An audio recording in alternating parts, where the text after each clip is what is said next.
Bismillahirrahmanirrahim. Assalamualaikum warahmatullahi wabarakatuh. Baik anak-anak, berjumpa kembali dengan Ustadz Nailul dalam pelajaran Bahasa Indonesia. Sebelumnya marilah kita mengawali aktivitas ini dengan membaca basmalah bersama-sama. Bismillahirrahmanirrahim. Baik, kali ini kita akan membahas teks berita. Sebelumnya, Ustadz akan mengajak kalian untuk memikirkan beberapa hal. Memikirkan beberapa pertanyaan yang tersaji di sini, yang berhubungan dengan teks berita. Pertanyaan pertama adalah, mengapa bagian awal berita dipotong dan ditaruh di halaman depan?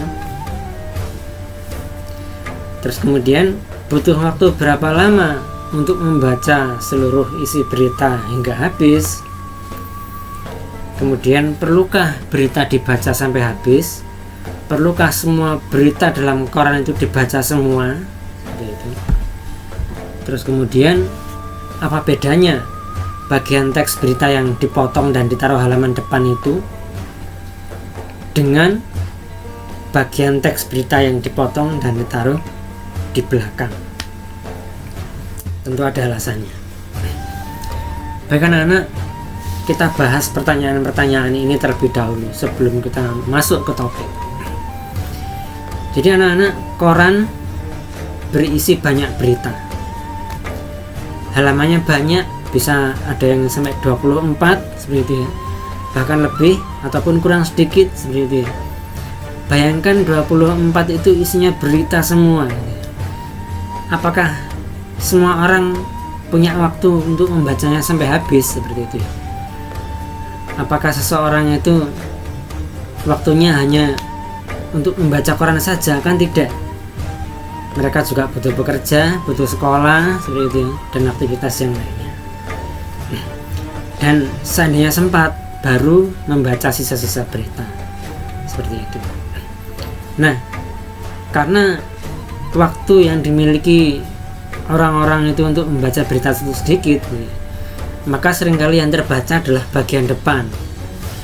Maka supaya seseorang itu tidak kehilangan banyak berita, maka berita-berita itu dipotongi gitu ya, dipotongi, terus bagian depannya ditaruh di halaman depan semua, supaya orang yang nggak sempat tadi itu sempat membaca halaman depan koran dan tahu kabar apa saja yang terjadi pada hari kemarin,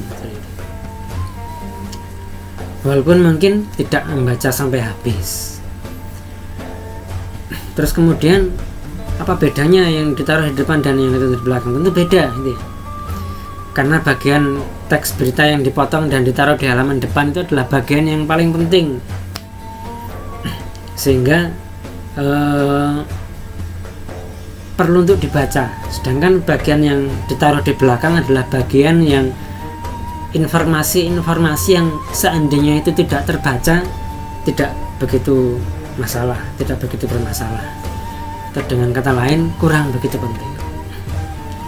Nah, fakta inilah anak-anak yang melatari struktur teks berita menjadi seperti ini, yaitu struktur segitiga terbalik. Jadi bagian yang paling besar, paling penting berada di awal teks, yang itu biasanya dipotong, ditaruh di halaman depan, informasi-informasi penting. Terus kemudian sisanya tubuh berita, kaki berita ditaruh di belakang. Tubuh berita berisi informasi-informasi penting gitu ya, tapi tidak sepenting kepala berita. Jadi sebagian orang menganggap itu penting, sebagian orang menganggap kurang penting, sehingga mereka tidak membaca pun tidak apa-apa seandainya tidak punya waktu. Seandainya punya waktu, tentu mereka ingin melanjutkan membaca. Dan yang paling bawah, kaki berita, bagian yang kurang penting. Seandainya tidak terbaca, itu tidak bermasalah. Jadi itu struktur berita anak-anak. Diawali kepala berita yang berupa berisi hal-hal paling penting, diikuti tubuh berita, berisi informasi-informasi penting, dan terakhir diikuti lagi berita yang berisi tentang hal-hal yang kurang penting. Baik, berikutnya kita lanjut ke unsur-unsur berita. Jadi anak-anak, berita memiliki beberapa unsur-unsur yang membentuk informasi berita itu tersebut, yang biasa kita kenal dulu dengan istilah 5W1H. Tapi dalam bahasa Indonesia kita mengenalnya dengan istilah adik Simba. A apa, di mana, K kapan, si siapa, M mengapa, bagaimana. Nah, anak-anak, unsur apa adalah unsur yang memuat peristiwa apa yang terjadi dalam berita tersebut. Itu adalah unsur apa. Terus kemudian unsur di mana adalah unsur yang memuat tempat terjadinya peristiwa. Terus kemudian unsur kapan, unsur yang memuat waktu terjadinya peristiwa. Terus kemudian unsur siapa adalah orang-orang yang terlibat. Unsur mengapa adalah sebab-sebab peristiwa, dan yang terakhir unsur bagaimana adalah proses terjadinya peristiwa tersebut atau cara peristiwa tersebut terjadi. Baik, supaya lebih paham, kita masuk ke pemodelan teks. Kita mengupas berita sesuai dengan unsurnya. Di sini Ustadz mengambil berita tentang Kemenparekraf loloskan permintaan. Sebentar. Apaan sih Ustadz Kemenparekraf itu? Kemenparekraf itu adalah singkatan dari Kementerian Pariwisata dan Ekonomi Kreatif, Badan Pariwisata dan Ekonomi Kreatif. Nah, gampangannya Kementerian Pariwisata lah. Jadi dalam berita ini Kementerian Pariwisata loloskan permintaan warga Baduy untuk batasi kunjungan wisatawan.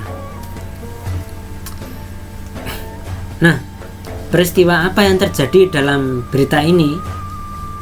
Yaitu kementerian meloloskan permintaan warga Baduy untuk batasi kunjungan wisatawan, kan begitu. Ya, memang secara umum seringkali unsur apa itu muncul pada judul, tapi tidak selalu. Jadi kejadiannya ini, peristiwanya ini, kementerian meloloskan permintaan warga, itu kejadiannya, itu peristiwanya. Itulah unsur apa. Berikutnya unsur siapa. Unsur siapa adalah orang-orang yang terlibat dalam peristiwa tersebut. Dalam hal ini adalah tetua Baduy yang melayangkan permintaan tersebut, yang melayangkan surat terbuka. Terus kemudian Hari Santosa Sungkari, Deputi Bidang Pengembangan Destinasi dan Infrastruktur Kementerian Pariwisata. Nah, itu adalah orang-orang yang terlibat dalam peristiwa ini. Itulah unsur siapa. Kemudian diikuti dengan unsur di mana. Unsur di mana ini adalah terjadinya peristiwa tersebut. Lokasinya di mana. Jadi peristiwa ini terjadi di Desa Kanekas, Lebak, Banten. Karena peristiwa ini terjadi di situ, maka unsur di mana adalah ya di situ.